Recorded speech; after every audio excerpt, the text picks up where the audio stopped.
At that moment, the number decreased by 1. The guy froze in surprise, and then the counter quickly flew down. The hero's eyes widened in horror. The number continued to decrease until it stopped at 0. Lloyd stared at the system window in shock. A bunch of garlands in the form of lanterns illuminated the city. It was a festival where the sign hung. Kuga at this time was happily dancing Emily. While everyone was dancing, Xavier sat on the ground and looked away. Arcus approached the knight and said that he did not see his son because this festival was for him. The knight, with a sad look, looked down when he was asked if he knew where Lloyd was. He remembered how at that moment he looked at the dumbfounded grin of the brown-haired man, who bulged his eyes. The knight stared at his face and tried to understand what happened. Xavier immediately stopped when Lloyd followed further because he remembered something and asked not to follow him.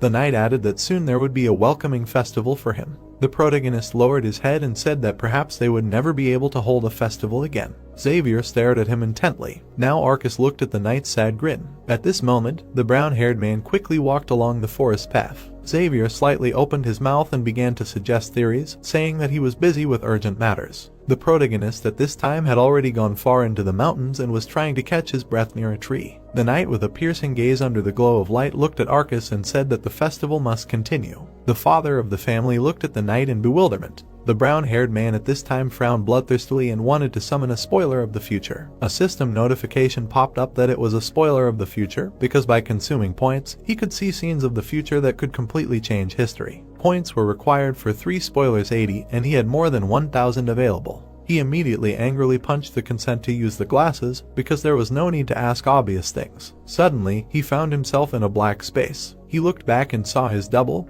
who addressed him while sitting at the table. His double, in the shadow of the lamplight, asked if he was really watching now. The protagonist began to approach his double, who asked him not to worry too much because this future will not actually happen.